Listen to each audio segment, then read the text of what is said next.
Národný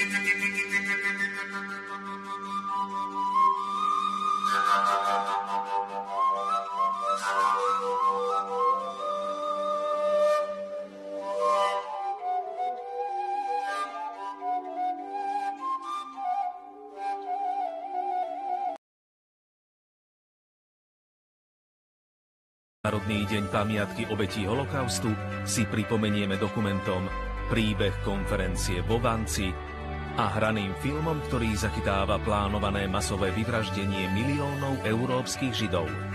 V sobotu večer na Dvojke.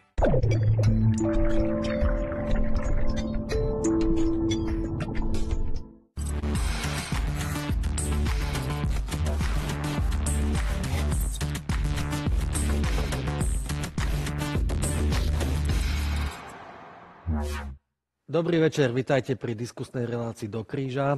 Dnes venovanej osobnosti Jána Chryzostoma kardinála Korca. Tento týždeň v pondelok sme si pripomenuli 100. výročie od jeho narodenia a my dnes venujeme jeho významu a spomienke na neho dnešnú reláciu. Vítam v diskusii pani profesorku Emíliu Hrabovec, ktorá pôsobí na Rímskokatolíckej bohoslovskej fakulte Univerzity Komenského. Dobrý večer. Profesor Robert Lec pôsobí na Pedagogickej fakulte Univerzity Komenského. Dobrý večer. Príjemný večer. A Samuel Trizuliak pôsobí na Fakulte humanitných štúdií Karlovej univerzity. Dobrý večer. Príjemný dobrý večer. 100 rokov je dlhá doba, takže tém je veľa. Osobnosť kardinála Korca je kapitolou našich dejín. Prebereme si ho v nejakých stupňoch. Začníme možno takým vložením ho do doby.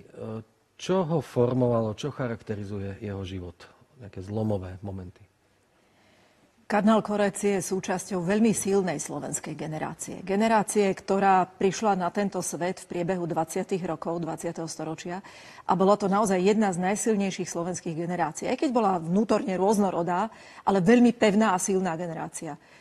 Formovalo ju hlboké spätie, aspoň vo väčšine prípadov, hlboké spätie s kresťanskou vierou, zdravé slovenské rodiny, spätosť so slovenským národom, veľmi živé puto s národom a veľká sociálna senzibilita. A keď hovoríte tak generačne, tak pridajte nám pár mien.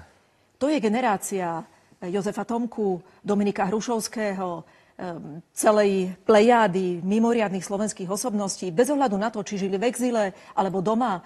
Mnohí z nich v 50. rokoch, 60. rokoch zaplňali československé komunistické väznice. Niektorí boli aj komunistami a takisto zaplňali väznice alebo potom primárne politické miesta s najrozličnejšími postojmi. Preto som povedala, generácia vnútorne veľmi rôznorodá, ale silná.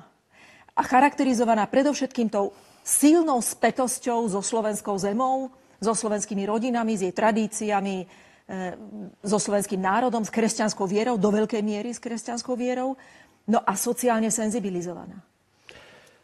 Formujúce momenty, podľa Roberta Leca. No, ja si myslím, že tých formujúcich momentov bolo viacero. Taký prvý zásadný moment bolo volanie ku kňazstvu, kňazské povolanie.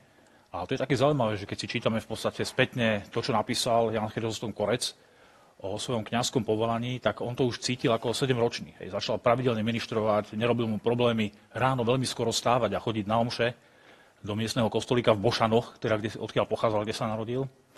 No a toto volanie ku kňazstvu nakoniec ho viedlo k tomu, že sa osmelil a tomu kaplánovi, ktorý v ich obci vtedy bol, tak sa s tým zdôveril.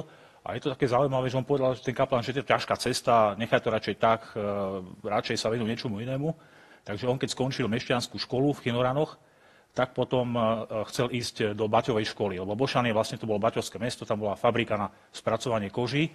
A tak, ako jeho otec aj mama pracovali v tejto továrni, boli obyčajní robotníci, čiže on bol z chudobných sociálnych pomerov, toho tiež charakterizuje, tak chceli ísť aj on touto cestou. A jeho súrodenci, sestra aj brat, takisto. Brat išiel do Zlína, takže on tiež chcel ísť do toho Zlína a možno by sme tu teraz nesedeli, možno by tu sedeli nejakí ekonómovia a tí by sa bavili o vynikajúcom manažerovi Korcovi, ktorí vlastne urobili si u Baťovom impériu nejakú kariéru. Ale dostal list od svojho priateľa z Ružomberka, ktorý sa pokúšal dostať do noviciátu spoločnosti Ježišovej, že aby aj on prišiel a on naozaj toto volanie jednoducho vypočul, prišiel do Ružomberka, už odtiaľ neodišiel. Ostal tam, mal 15 rokov, keď vstúpil do noviciátu k jezuitom. To je niečo úžasné. Čiže to bol ten prvý prediel v jeho živote.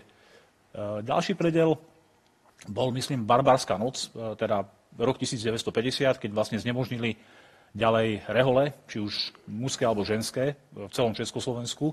A keď zrazu teda človek, ktorý mal intelektuálny rozhľad, sa ocitol niekde úplne na dne spoločnosti, ako nechcený v tých koncentrákoch pre reholníkov, či už v Jasove alebo v Podolinci, a hľadal si cestu. No a krátko na to a s tým súvisí ten ďalší prediel a to je jeho prijatie tajnej kňažskej a biskupskej vysviacky, lebo toto ho úplne v podstate postavilo do inej polohy. Hej, opäť strašne mladom